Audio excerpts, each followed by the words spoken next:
Angling the Reading Rope, Session 6, How to Use Decodable Text at Each Phase. Before we begin on the focus session, I'd like to recap the previous phases we have looked at. In Phase 1 of the Sounds to Words routine, teachers are explicitly teaching the students the sounds for that stage. That is the goal that students need to master. They are explicitly teaching the students what their mouth does when producing that sound. Teachers will use mirrors at this initial stage to consolidate this understanding. Once students are able to do that, the mirrors will no longer be needed. This phase is also where students are explicitly taught the grapheme that represents this sound. The act of writing in this element or this phase is important to consolidate students' knowledge of that grapheme. The goal of letter formation in this stage is making the connection between the sound and the grapheme, or the letters that represent the sound. When first beginning in this phase, the teacher should start with 2 sounds or 2 graphemes for differentiation.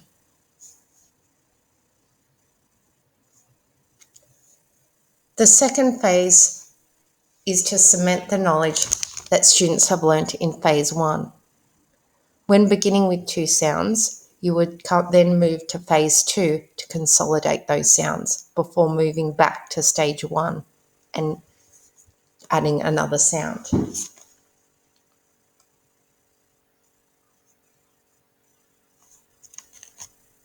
This has students identifying the sound with flashcards, speed sound drills, where students are given a card with the sounds and have to move from left to right, top to bottom, saying the sounds at speed, and can involve some fun games involving students identifying the sound from the grapheme for the stage they are working on.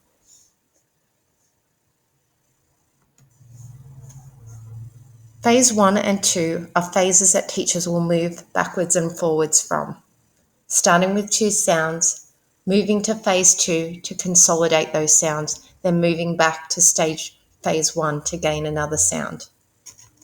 This systematic approach makes it easier and quicker for students to be able to achieve knowledge of those sounds.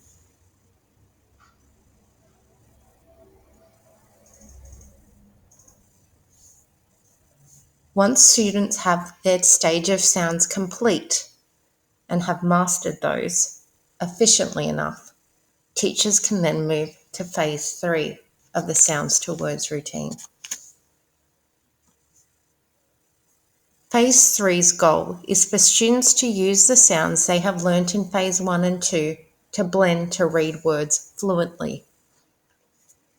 The activities that scaffold this are oral blending, which is the most basic form of blending, which contains no graphemes, additive blending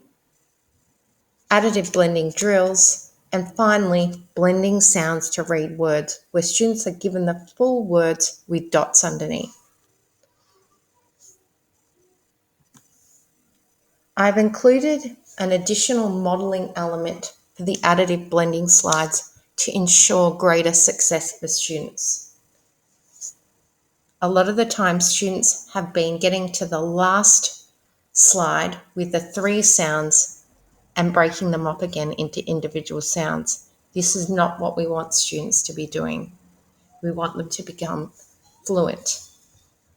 To model this, we get the teacher to say the first sound, t, to blend those sounds together, t, a, ta. Then blend the first 2 sounds with the last sound, ta, p, and then say the sound in full, tap. If students are able to say this without blending at all, then this should be encouraged as well. Only use this strategy if students are having trouble blending those sounds fluently when they get to the 3 sounds at the end.